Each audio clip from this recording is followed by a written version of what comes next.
Hey guys, this is Freddy with Freddy Can Fly. Been getting a lot of questions on gyro setup, so I'm gonna do a quick video using the Align gp780 gyro, which is commonly found in the 3GX system, the 3G system, and then of course they sell the standalone gp780 gyro. Just a couple things to go over real quick. I'm going to be using a 600 EFL Pro.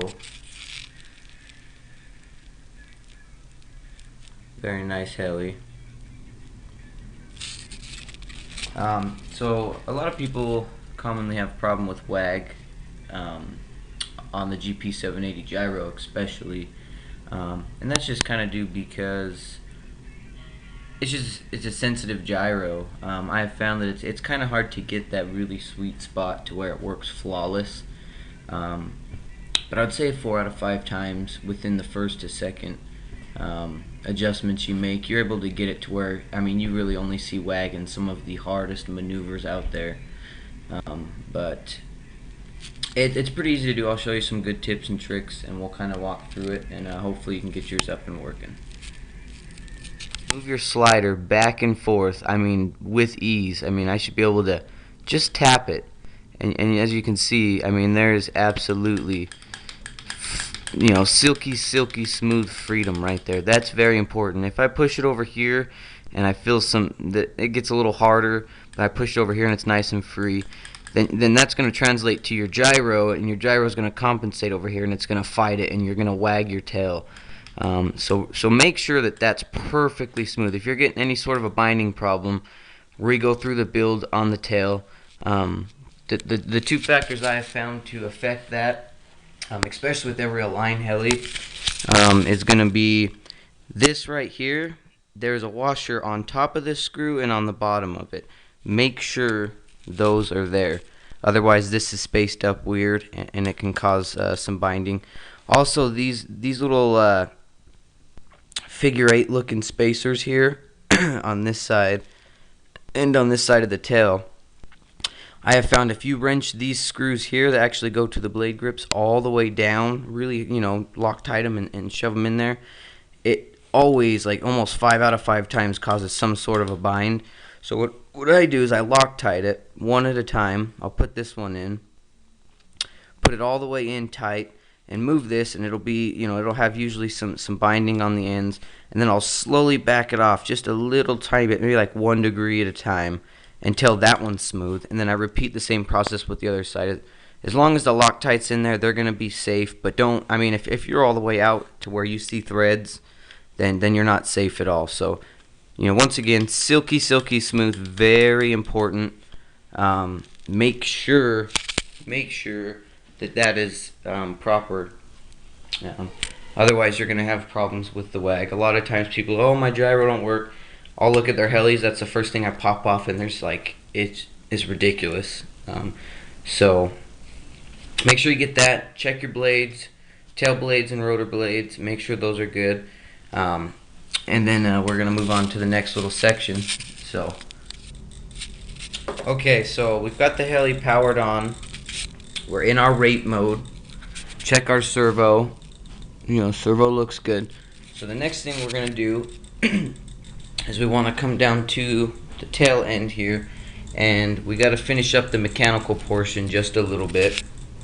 And what that's going to involve is getting our tail pitch slider at 0, or center I should say, not 0 pitch. Some helis are going to have a little bit of pitch on the tail blades and some don't. That little bit of pitch is to compensate for the torque on the windup, that way the tail kind of don't spin out on you. But this heli, actually, I've got smack at 0, and it's the windup on it's really smooth. So let's take a look at that. What I usually do is I fold my tail blades, because they should be easy enough to fold. Remember that. I fold them right here towards each other, and then what I do from there is, for example, say we're all the way over here like this, and something's weird going on, then you can you would pop this off and lengthen or loosen this link until we get centered, or B, move your servo arm if it's not already at 90. If it's at 90, don't use that option. You want to adjust your link rod, or on the helis where the tail servo mounts on the boom, you would slide your tail servo up and down the tail boom until you get that a little bit closer, and then use the rod to fine tune it. But with helis nowadays, I mean, it's simple as adjusting this a couple turns. So after we get it to where our blades line up with each other, and once again, just because they line up don't mean you're at center. So we're going to check to see if we are at center once our blades line up. So we got our blades lined up, everything looks good to me, so what I'll do is unfold them here. Okay, now the important thing to check is your travel. If I move my rudder all the way left, notice you hear no binding all the way to the left, but it travels all the way over. Now if I move it to the right, no binding, okay, but it moves all the way over.